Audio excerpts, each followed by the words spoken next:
this one. Last one for the day. Alright then. This is tasking order JTNT 301613 SD01. We're back to this one again. Alright. Now we're getting somewhere. Look at this. No hard hole in the water. Much more to my liking. See this one, the one you originally brought, and this one, day and night. Me likey. Alright. 6-footer, about 4 feet in the beam.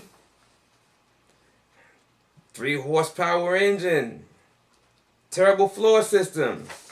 No thank you. Much more to the liking.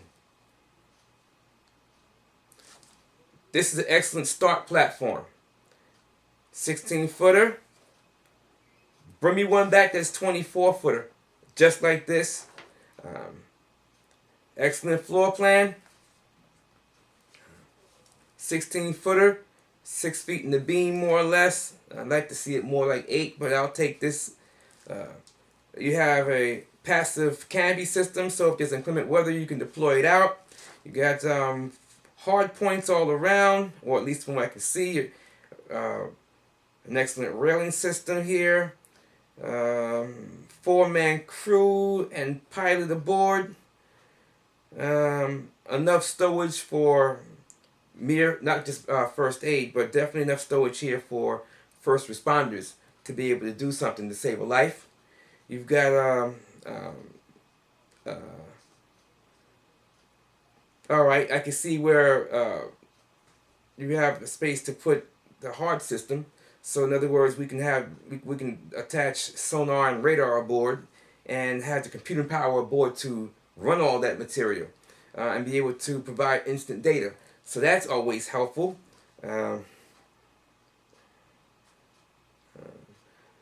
Yeah, that engine aboard this unit here is definitely not a 3 horsepower motor. So we know this thing can handle a larger engine point, but I still don't want to use a gasoline engine.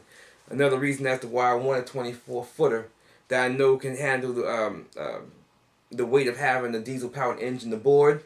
I'd like to have a diesel-powered engine that will provide us with probably 90 horsepower and at least 300 pounds-feet of torque, depending on how it's calibrated. But I think the floor number should be about 300 pounds-feet of torque. Because at that juncture, with a shallow draft like this, when you can operate safely in 3 feet of water and perhaps in an emergency as shallow as 2 feet, depending on where your propeller is,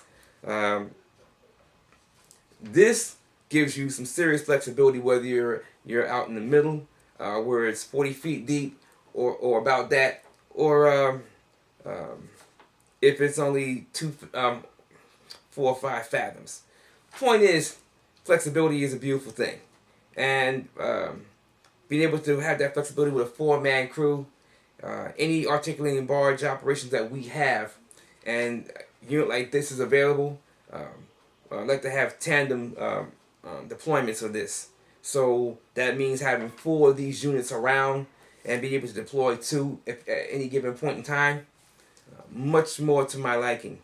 So this does bring us a step closer to being able to strengthen coast-wise trade abilities. So with the appropriately trained crew for an articulating barge operation and the appropriately trained crew for customs afloat, ICF afloat will definitely be able to secure our barges with a vessel type of this nature. So this is an excellent floor plan. Again, excellent start platform, but much too short. Give me 124 feet long, and we are absolutely in business. I think it's safe to say that 4 of these should be able to, that would be a decent squadron. So we can get that going whenever we can have the funds in place to acquire the units and have the staff suitably trained to do whatever is necessary so we can provide round-the-clock coverage. So if we've got barges moving around the clock, we know we've got the coverage there to secure them. So that makes perfect sense to me.